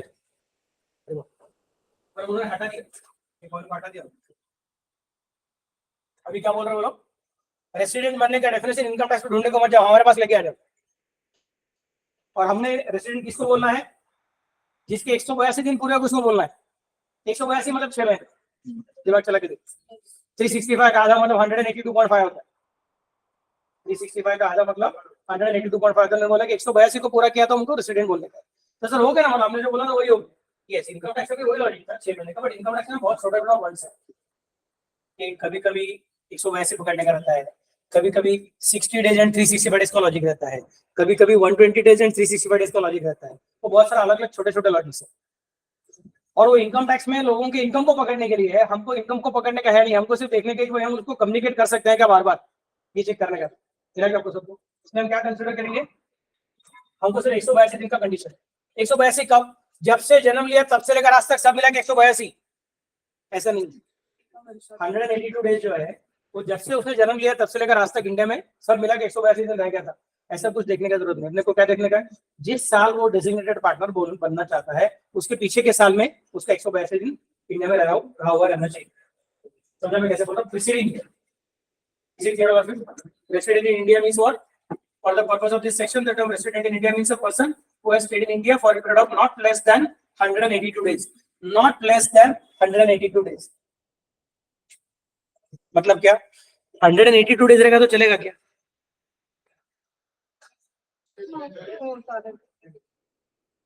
तो ऐसा बोल सकते थे actually speaking, a person who has stayed in India for a period of either 182 days or more than that. But फिर वो sentence ज्यादा complicated होता था और बहुत ही सिंपल हो जाता है। आपने कोई लीगल सेंटेंस बनाने का तो क्या बोलते हैं? Not less than 182 days. Not less than 182 का मतलब क्या हो गया? इक्वल टू 182 और ग्रेटर देन। और कब रहने का वैसा? During the immediately preceding 1 year. मिला क्या आपको सबको? Next part, there is an LLP by the name Indian Helicopters LLP having 5 partners, namely Mr. A non-resident, Mr. B non-resident, Mr. C resident, Mr. D resident, and Miss E resident. In this case, at least 2 should be named as designated partner, out of which 1 should be resident. Hence, if Mr. A and Mr. B are designated, then it will not serve the purpose. One of the designated partners should be there out of Mr. C, Miss D, and Miss E. सबको समझा क्या? अरे कुछ तो बोलो। तो आगे देखो क्या बोलते हैं, कैरेक्टरिस्टिक्स ऑफ एलएलपी। पहला क्या? बॉडी कॉर्पोरेट, दूसरा क्या? परपेचुअल सक्सेशन, तीसरा क्या? Separate legal entity. बाबा लोग परपेचुअल सक्सेशन का झमेला है ना, परपेचुअल सक्सेशन बहुत एक्स्ट्राऑर्डिनरी पॉइंट है। इसके सामने बोला था ना वो डेथ हो गया तो भी 6 महीना तक चल रहा है करके बोलकर रखा था। वो एक स्पेशल अरेंजमेंट क्रिएट किया हुआ है। जैसा I don't know whether you have seen this particular thing और नॉट। मैं जब छोटा था, तुम्हारी उम्र का, तुमसे छोटे उम्र का था, तभी टीवी पे ज्यादा तो कार्टून वार्टून आते थे। संडेज को कार्टून आते थे, संडेज। उसमें 2 अलग अलग कार्टून बहुत खतरनाक रहते थे। एक वो मिकी डोनाल्ड का कार्टून रहता था और एक वो रोड रनर करके कार्टून रहता था। I don't know whether you have seen this particular thing. तो रोड रनर के कार्टून में ऐसा होता है, कोई पंछी रहता है, भागता रहता है हर जगह कुर्सी पीछे, और एक वो फॉक्स रहता है, उसको पकड़ने का कोशिश करता है। कोयोटे रहता है वो। तो कभी कभी वो भागते भागते ऐसा फट से आगे जाता है और जहां पे तुम्हारा क्लिफ खत्म हो गया है उसके आगे भी जाता है, हवा में ही भागते भागते चला जाता है। डोनाल्ड का भी वैसे भागते भागते आगे चला जाता है। उससे कुछ तो गूफी नाम का एक कुत्ता भी रहता है, वो भी ऐसे आगे चला जाता है कभी। और जब तक वो नीचे देखता नहीं है ना तब तक वो आगे जाता है, और जैसे नीचे देखा वैसे गिर जाता है। सो it is a cliff which is extra for that. वैसे हमने यहाँ पे क्या करके रखा है, भैया तुम मर गया ना एक आध पार्टनर, तो अगले 6 महीने के लिए भाग सकता है, तब तक किसी और को अंदर लिया तो आगे जा सकता है फिर से। यार समझ सकते मैं कैसे बोल रहा हूँ? अरे कुछ तो बोलो। So the idea is you are at the same time talking that it's a relation. At the same time, you're saying that it is going to be perpetual. And perpetual succession is not a very easy thing to create. For perpetual succession, it should be actually speaking a separate legal entity. But हम जिसको बोल रहे थे it's a relationship. तो हमने बोला नहीं, देखो पहला पॉइंट क्या बोला, इसका नाम रख दिया है body corporate. But it is having a separate legal existence beyond its partners. Therefore, it is going to have perpetual succession. It is a separate legal entity. It is mutual agency again. मतलब दोनों चीज साथ क्या है? Mutual agency मतलब क्या है? Binding condition, at the same time principal, at the same time agent. बाद में क्या बोला है? एलएलपी एग्रीमेंट करना पड़ेगा, आर्टिफिशियल लीगल पर्सन क्रिएट कर देंगे हम लोग, उसका कॉमन सील रहेगा, उसको लिमिटेड लायबिलिटी मिलेंगे, management of business, minimum number and maximum number of members. ये अलग अलग पॉइंट्स हमने याद रखने के, कौन सा मतलब पॉइंट पे लिखना पड़ेगा करके। बिजनेस फॉर प्रॉफिट ओनली, ये पार्टनरशिप से उठाया हुआ चीज है। You can not start LLP for the purpose of charity, it will have to be always for the purpose of free profit. Investigation, compromise and arrangement, conversion into LLP, e filing of documents and for LLP. इतने अलग अलग points आप लोगों को भी discuss करते जाने के हैं। हियर ऑन पेज नंबर 5 कल हम लोग यहाँ तक पहुंचने चाहिए थे, क्योंकि अपना डेली पास का बात हुआ था ना, और अभी ऑलरेडी 11:08 हो गए। चलो ठीक है। LLP is a body corporate. कौन पढ़ेगा? ब्लैक टी शर्ट पढ़ेंगे, कैसा ब्लू टी शर्ट आपका भी कैसा दुख रहा है मेरे पास? बॉय है, कैसे कम इंजेक्शन भी लेके आता हूँ। चलो पढ़ो। LLP is a body corporate. Section 2(1), subsection 1, subsection D of the LLP Act. Clause D is section 2 subsection 1 clause D. ये तो सीधा बोलेगा 2(1)D, simple. The LLP Act 2008 provides that the LLP is a body corporate formed and incorporated under this act and is a legal entity separate from that of its partners and shall have perpetual succession. Therefore, any change in the partners of the LLP shall not affect the existence, rights, or liabilities of the LLP. Section 3 of the LLP Act provides that the LLP is a body corporate formed and incorporated under this act and is a legal entity separate from that of its partners. रुकिए 2 minute रुकिए. क्या बोलता है देखो 2(1)D क्या बोलता है LLP act का? Provides that LLP is a body corporate formed and incorporated under this act and is a legal entity separate from all its partners and shall have its perpetual succession. Therefore, any change in the partners of LLP shall not affect the existence and rights or liabilities of the LLP. तो एक partner अगर नया आता है नहीं तो पुराना partner आता है तो भी LLP के एग्जिस्टेंस को डायरेक्टली फर्क नहीं पड़ता है. वहां पे हम क्या बोलते थे? Admission, retirement, death, change in PSR itself is a dissolution of partnership but not of the firm. ऐसा करके बात कर रखा था. यहाँ पे बोल रहे नहीं, वो तो LLP तो अलग चलता है और तुम लोग आपस में खेल रहे हो अलग हो जाती है. इसलिए तभी हमने देखा था कि LLP का एग्रीमेंट मतलब क्या है. ऊपर डेफिनेशन पढ़ रहे थे जब हम लोग, तब LLP का एग्रीमेंट मतलब क्या हम लोग बात कर रहे थे. याद है क्या आपको सबको? वो एक तो पार्टनर ने आपस में किया हुआ एग्रीमेंट, नहीं तो LLP ने पार्टनर से किया हुआ एग्रीमेंट. वो यहाँ पर से आता है. Section 3 of the LLP Act provides that LLP is a body corporate formed and incorporated under this act and is a legal entity separate from its partners. Next point है perpetual succession. पढ़िए, आप भी पढ़ लीजिए. Perpetual succession. The LLP can continue its existence irrespective of changes in partners. Death, insanity, retirement, or insolvency of partners has no impact on the existence of LLP. It is capable of entering into contracts and holding property in its own name. Separate legal entity. The LLP as a separate legal entity is liable to the full extent of its assets, but the liability of the partners is limited to the agreed contribution in the LLP. In other words, creditors of LLP shall be the creditors of LLP alone. Yes, एक minute रुकिए. Perpetual succession क्या बोलता है? LLP can continue its existence irrespective of changes in its partners.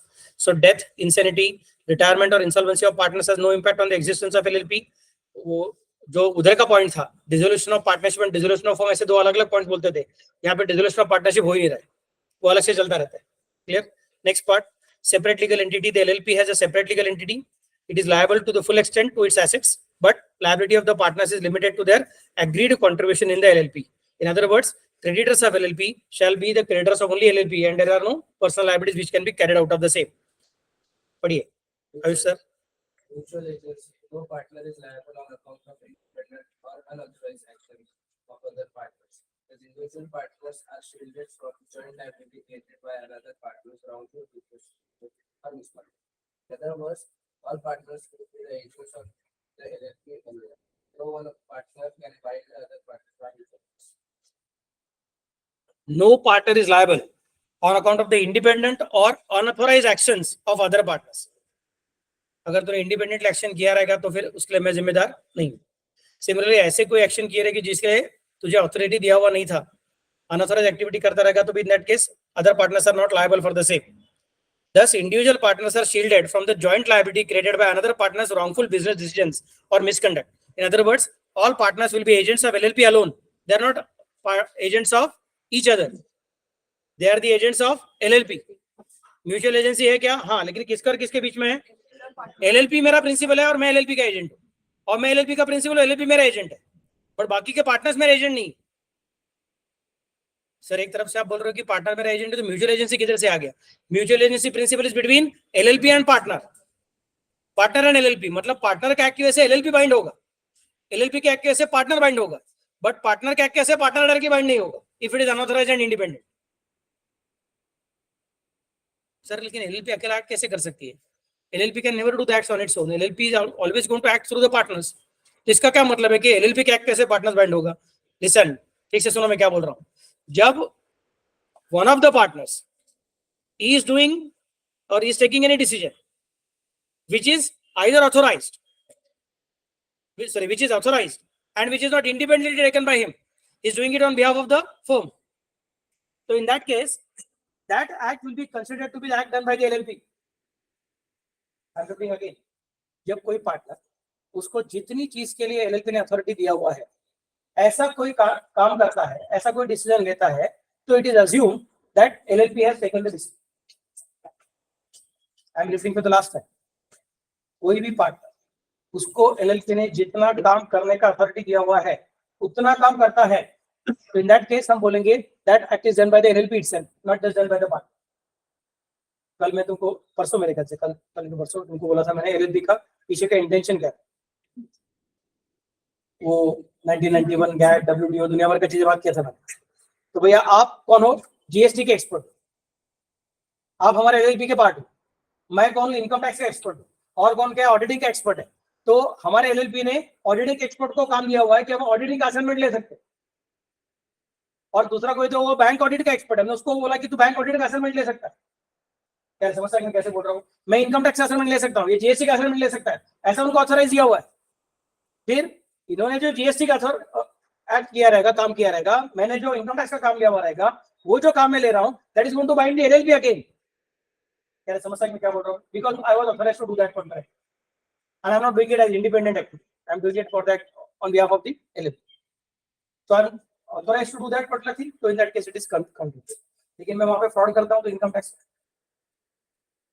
GST वाला fraud करता है तो, audit वाला फ्रॉड करता है तो anyway nobody is authorized to do fraud. क्या समझ सकते हैं क्या बोल रहा हूँ? तो that is not going to bring other partners into the situation. सबको समझ में कैसे बोल रहा हूँ? तो I'm repeating for the last time. In partnership, the mutual agency exists between partners. So every partner is principal for other partners and at the same time agent of other partners. Firm is not coming in picture in case of partnership. But in LLP, every partner is the agent of LLP and principal of LLP, not other partners. So the acts which are done by the partner independently, individually, are automatically not getting into the books of or into the activities of LLP. Secondly, those acts which are done by the partner on behalf of LLP, but for which he was unauthorized. That means again they are not going to be binding the LLP. Since they are not binding the LLP, there is no question of binding other partners. क्या समझ सकते कैसे बोल रहा हूँ? इसे clear all of you. So this is मैं तुमको बोला था ये क्या है? Special business vehicle. Because we want to create a special situation in which at the same time we are giving guarantee to the other outside parties, third parties. क्या तुम जिसके साथ डील कर रहे हो उसको बांधा हुआ है, वो अमीबा नहीं है, कैसे भी चेंज होगा नहीं, वो उसको स्ट्रक्चर है. समझ में कैसे बोल रहा हूँ? And eight the same time वो स्ट्रक्चर ऐसा नहीं रहना चाहिए कि जिसकी वजह से इसको हमेशा की तरह भागने को नहीं हो रहा और हमेशा अटक जाएगा. मैं कैसे बोल रहा हूँ? तो हम लोग इसको मदद भी कर रहे हैं. Number 1, we want to ensure that it is going to be of individuals. याद रहेगा, तुमने कल भी बात किया था, प्रोफेशनल सर्विस देने का तुमको क्या लगता है? हमेशा इंडिविजुअल लगता है. तो हमने इंट्रोड्यूस करके रखा हुआ. सेकंड पॉइंट, हमने सिर्फ प्रोफेशन के लिए कंसिडर करना नहीं है, बिजनेस के लिए भी करना है. हमने बोला ठीक है भाई, हमें डेजिग्नेटेड पार्टनर का कंसेप्ट लाओ और उसमें उसको इंडिविजुअल रहने का कंपल्शन करवा दो. समझ में कैसे बोल रहा हूँ? अभी हमको और एक नया चीज समझ में आया कि हमको परपेचुअल सक्सेशन लाने का है, but at the same time हमको प्रिंसिपल एजेंट रिलेशनशिप भी लाने का है. तो हम बोलेंगे फिर प्रिंसिपल कौन है? LLP. तो एजेंट कौन है? पार्टनर्स. और प्रिंसिपल कौन है? पार्टनर्स. तो एजेंट कौन है? अदर पार्टनर्स नहीं, LLP. थर्ड पार्टी क्रिएट किया होगा. सबको समझ में कैसे बोल रहा हूँ? Got the idea? Second last bench नक्की कळलंय? सेकंड लास्ट बेंच तू कुठे? तू तर चौथा पाचवा बेंच आहे. Second last bench blue T shirt, jumbo क्या नाम है? हाँ यस, ठीक है. मैं क्या महंगा हूँ क्या? दिखता नहीं मैं किधर देख रहा हूँ? सब लोग मैं करके I think quite clear in that. क्या मेरे चश्मे पे लाइट्स का ज्यादा रिफ्लेक्शन आता है? ये टाइम पास लोग है. चलो ठीक है. अच्छा, नेक्स्ट पॉइंट हो गया म्यूचुअल एजेंसी. बाद में कौन है? LLP agreement. LLP एग्रीमेंट क्या बोलता है? Mutual rights and duties of the partners with in LLP are governed by agreement between the partners. The LLP Act 2008 provides flexibility to the partners to devise agreement as per their choice. In the absence of any such agreement, the mutual rights and duties shall be governed by the provisions of LLP Act of 2008. Mutual rights and duties कौन decide करेगा? पहले बात agreement decide करेगा. अगर तुमको चाहिए तो खुद डिसाइड कर सकते हो, नहीं करने का रखा तो in that case LLP Act applicable हो जाएगी. नेक्स्ट पार्ट कौन सा तुम्हारा? Artificial legal person. अरे तू पढ़ रहा था ना, पढ़. LLP is an artificial legal person because it is created by legal person and is brought with all rights of agreement. It can do everything which any natural person can do, except of course of that it cannot send to jail, cannot take an oath, cannot marry or get divorced, or can it practice a profession like CA or medicine. LLP is invisible, intangible, immortal, can be dissolved by law alone, but not fictitious because they live. Artificial legal person. It's an artificial legal person because it is created by legal process and it is clothed with all the rights of an individual. अभी ये clothing the rights of an individual. Created by law. ये point के लिए मैं रुका था, इसके लिए कल मैं बोला था कॉर्पोरेट सोल बाद में बात करता हूँ। बॉडी कॉर्पोरेट का जब डेफिनेशन बात किया था, clear on page number 6, point number 6 है ना, याद रखते हैं। एंड चलो ऊपर चले जाओ, कल का डिस्कशन था बॉडी कॉर्पोरेट का, उसके अंदर बोल रहा था बॉडी कॉर्पोरेट मतलब क्या रहे, it means a company has defined under section 3 of the companies act. बाद में कौन, LLP registered under this act. बाद में कौन, LLP incorporated outside India. And lastly company incorporated outside India. ये सब लोग क्या बन सकते हैं, बॉडी कॉर्पोरेट बन सकते हैं। अगर वो बॉडी कॉर्पोरेट है तो उनको एलएलपी के अंदर पार्टनर बनने का अधिकार है क्या, है।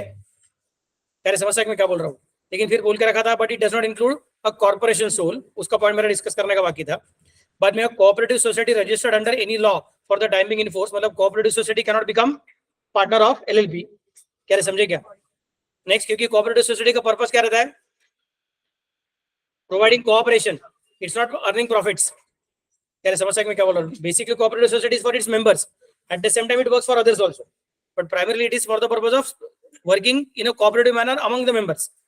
And next, any body corporate not being a company which is defined so and so and, जिसको गवर्नमेंट ने स्पेशली ऑफिशियल गैजेट में बोल के रखा है कि इसको बॉडी कॉर्पोरेट ट्रीट मत करो, उनको बॉडी कॉर्पोरेट बोलने का नहीं, ऐसा हमने कल बात किया था। एक बात रहेगा हमारा कौन सा, कॉर्पोरेट सोल मतलब क्या है।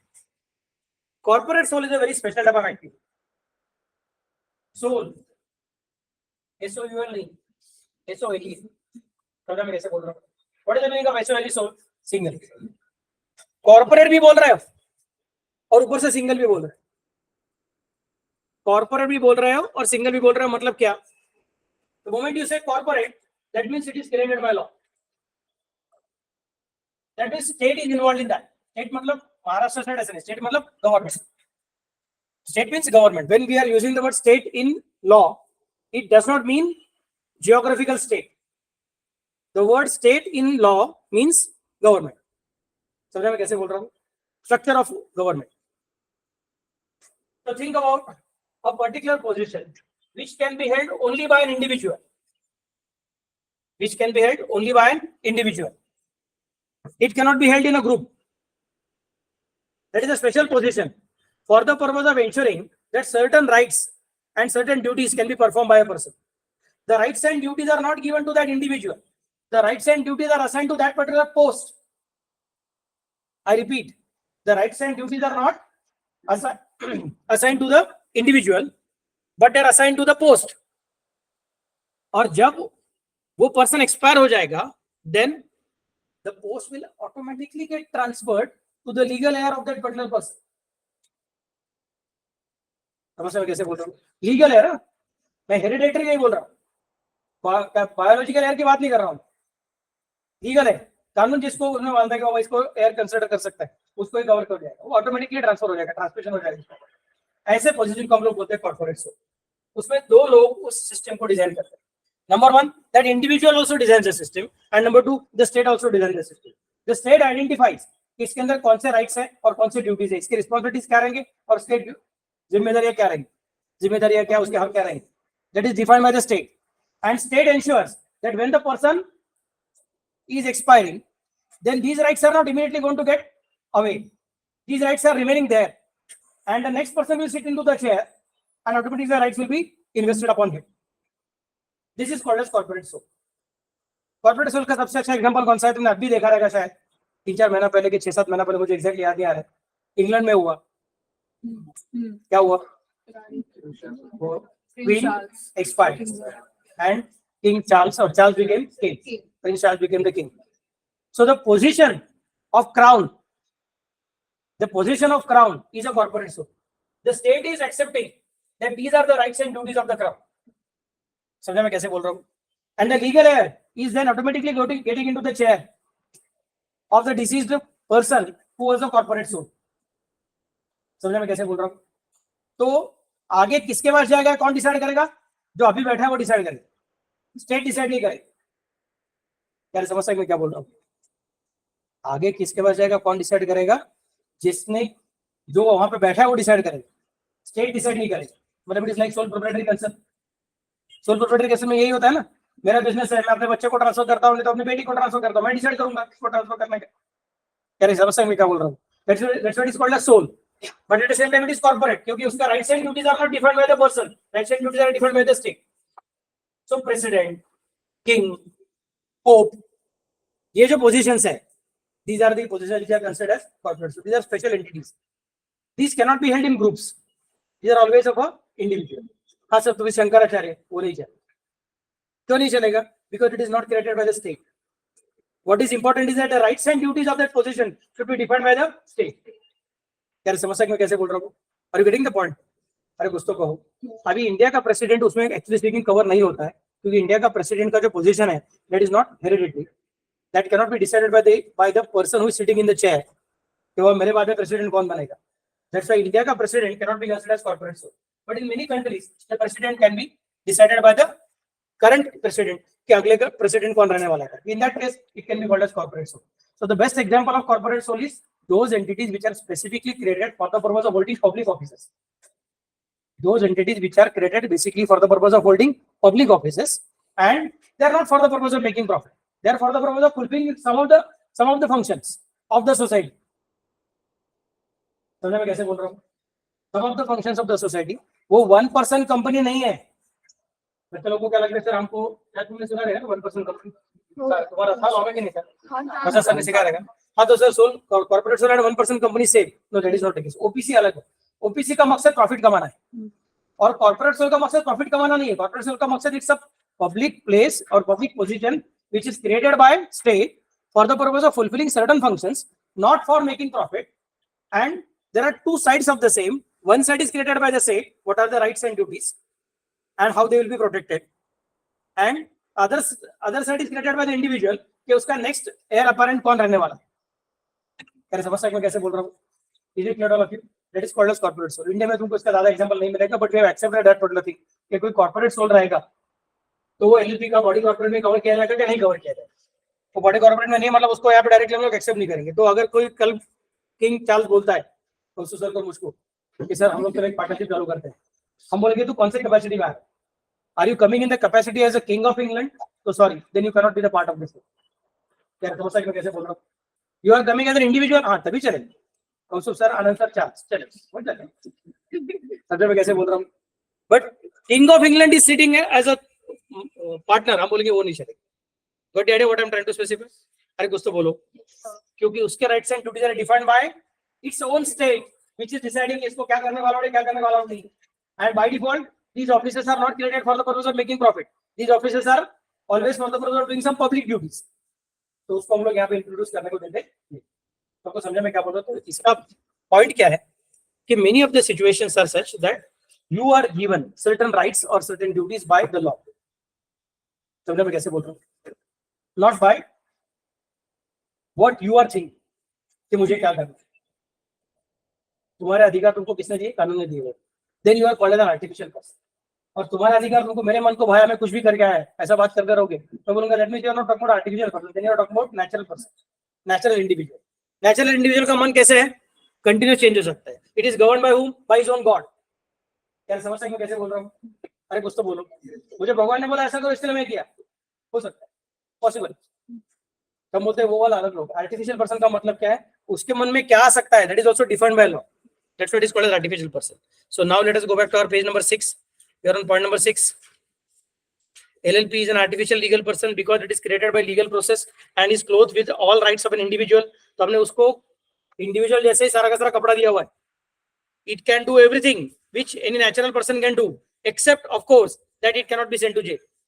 तो जेल में भेजने तो किसको भेजने? कपड़े को कैसे भेज सकेंगे? That's not possible.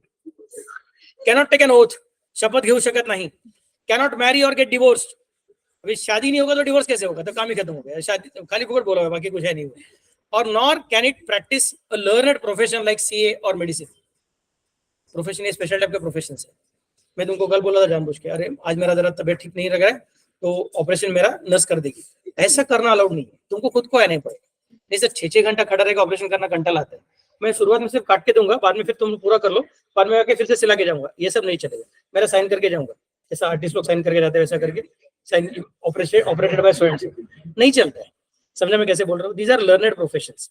So you LLP can not do it under its own name. मतलब LLP के पार्टनर को खुद को असाइनमेंट लेना पड़ता है. याद रखो, LLP का जो पार्टनर है उसको खुद को असाइनमेंट लेना पड़ता है. It can not be done directly in the name of LLP straight away. LLP is invisible, intangible, but at the same time immortal. It can be dissolved by law alone. It can be dissolved by law alone. तो बहुत extraordinary point create हो गया. Partnership में क्या बोला था, दो अलग अलग चीजें थे, by agreement and by court of law. Agreement के अंदर भी अलग अलग पॉइंट्स है, उसके अंदर एक था बाय ऑपरेशन ऑफ लॉ. यहाँ पे बोला कि by default it will be bye operation of law, but not fictitious because it really exists. We are accepting that it is in existence. Okay, next part. Common seal. LLP being an artificial person can act through its partners and designated partners. LLP may have a common seal if it decides to have one. Section 40. If it decides to have one, underline the word if it decides to have one.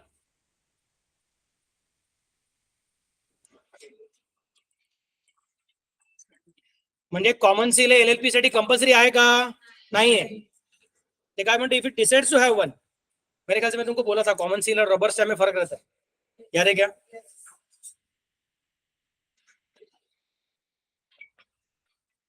Gold seal उसको sir receipt के ऊपर मार के देते हैं, तो वो rubber seal, वो रबर स्टैम्प है. That's not a common seal. Common seal is not to be affixed on every document. Common seal is the signature of the company. Common seal is to be affixed only on important documents. वो कैसे रहता है, मैं तुमको बोला था, ऊपर उसका एक मेटालिक पार्ट रहेगा, नीचे मेटालिक पार्ट रहेगा, और बस में इंग्रेविंग किया हुआ रहेगा. तो उसके अंदर तुमको कागज डालना करता है, जैसे पंचिंग मशीन के अंदर कागज डालते हो और उसको प्रेस करना करता है. पंचिंग मशीन को दांत रहता है तो वहां पे होल हो जाता है, और ये जो तुम्हारा कॉमन सेल उसको दांत रहते नहीं है, उधर थोड़ा सा हल्का सा इंग्रेविंग किया हुआ रहता है, उसके वहां पे इंप्रेशन क्रिएट हो जाता है. अगर सफेद कागज रहेगा तो इंप्रेशन दिखता नहीं है, इसके लिए वहां पे क्या करते हैं, रेड कलर का एक स्टिकर लगाते पहले और बाद में उसके ऊपर लगाते हैं, तो इसके से वो दिखने को आता है क्या होता है. समझे मैं कैसे बोल रहा हूँ? So common seal is the signature of the company. Similarly common seal is the signature of the LLP. But LLP को कॉमन सील लेना ही पड़ेगा अगर तुम LLP चालू कर रहे हो, तो ऐसा कुछ कंपल्शन नहीं है. You may have common seal, you may not have common seal. That depends upon you. Okay. Next part. It shall remain under the custody of. Thus, it is not mandatory for LLP to have a common seal. It shall remain under the custody of some responsible official, and it shall be affixed in the presence of at least 2 designated partners of the LLP. तो अगर तुमको ये common seal use करने का है, तो वो एक पार्टनर फट से अरे हाँ मेरे पास है, कर देता हूँ. That's not possible. It will have to be affixed at least in presence of 2 designated partners. Rubber stamp लगाने का तो that's a different story. Common seal लगाने का तो it is signature of the LLP. Signature of LLP रहेगा तो दोनों designated partner को साथ में रहना पड़ेगा. नहीं सर हमारे तो 4 डेजिग्नेटेड पार्टनर्स है, क्योंकि हमको तो बोला था कम से कम 2 लगता है, हमने 4 लेकर रखे, तो चारों को आना पड़ेगा कि नहीं, चारों को नहीं, कम से कम 2 को सामने रहना पड़ेगा. When you are affixing the common seal. Limited liability. Every partner of LLP is for the purpose of business of LLP, the agent of the LLP, but not the other partners. Section 26. The liability of partners will be limited to their agreed contribution in LLP. Such contribution may be tangible or intangible nature or both. The professionals like engineering consultants, legal advisors, or accounting professionals are afraid of entering into business due to unlimited liability. Hence, the LLP Partnership Act provides an avenue for these professionals to limited liability partnership firms, which restrict their liability to the agreed amount. This has encouraged professionals to form LLP. Management of business कैसे होगा? The partners in the LLP are entitled to manage the business of LLP, but only the designated partners are responsible for legal compliances. तो business कौन करेगा? सारे के सारे partners करेंगे, उसमें कोई प्रॉब्लम नहीं है, लेकिन लीगल कंप्लायंस कुछ गवर्नमेंट डिपार्टमेंट के साथ कम्युनिकेशन करने का है, उनका नोटिस है तो उसको रिस्पॉन्स देने का है. समझे मैं कैसे बोलूं? कुछ अलग अलग फॉर्म्स भरने का है, कुछ अलग अलग रिटर्न्स भरने का है, वो काम किसके ऊपर जिम्मेदारी है? Designated partner. तो डेजिग्नेटेड पार्टनर मतलब पोजीशन ऑफ पावर है कि पोजीशन ऑफ रिस्पांसिबिलिटी है? रिस्पांसिबिलिटी है. गवर्नमेंट के साथ बात करने का जिम्मेदारी किसका? डेजिग्नेटेड पार्टनर का जिम्मेदारी. समझ में कैसे बोल रहा हूँ? इसके लिए बोलते हैं that person should be resident in India at least in the previous year. मतलब वो पिछले साल भी 6 महीने से ज्यादा पीरियड के लिए इंडिया में था, मतलब इस साल भी वैसे रहने का चांसेस है. समझ में कैसे बोल रहा हूँ? लेकिन सर गड़बड़ हो गई, तो पिछले साल वो 6 महीने से ज्यादा पीरियड के इंडिया में था, इस साल में नहीं है, तो in that case next year के लिए डेजिग्नेटेड पार्टनर नहीं बने. बट इस साल वो डेजिग्नेटेड पार्टनर है, मतलब उसको बहुत सारी जगह पे कम्युनिकेशन करना पड़ेगा.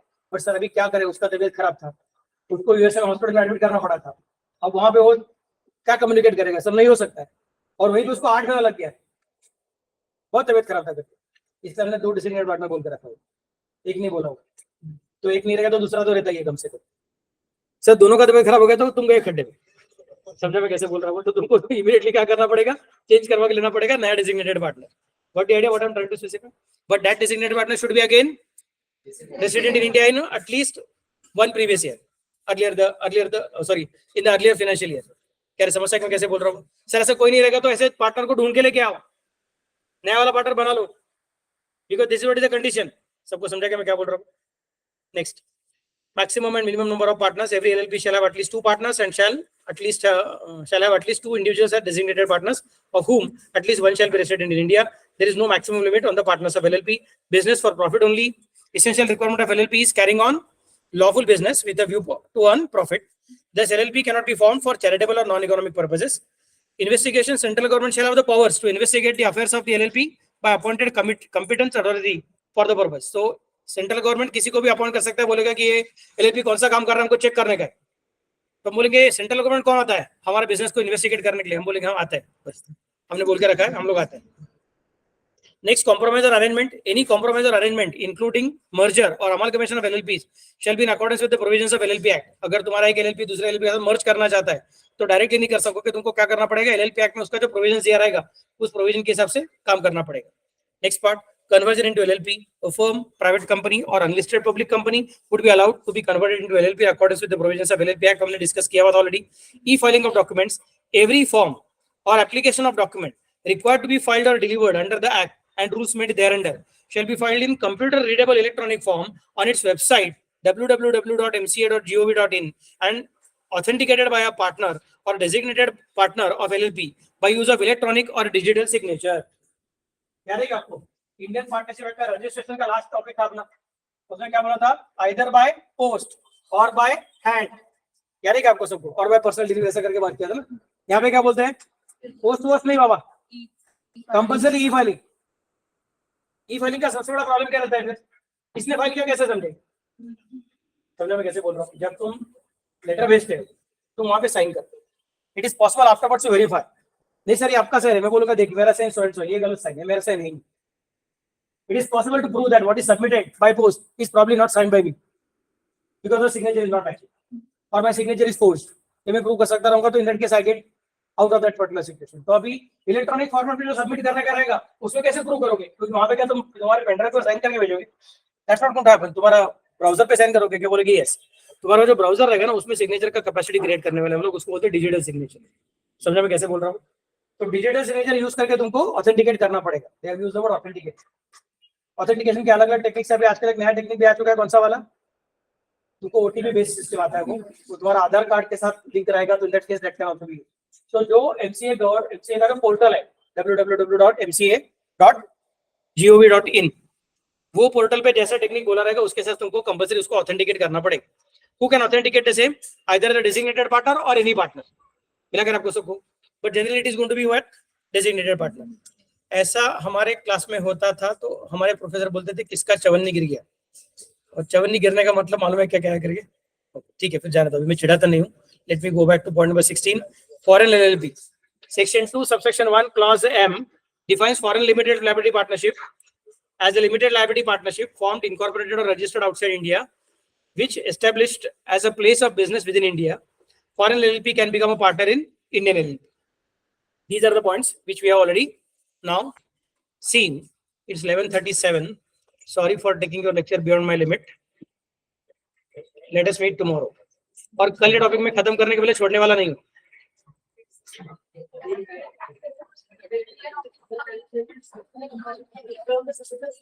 you.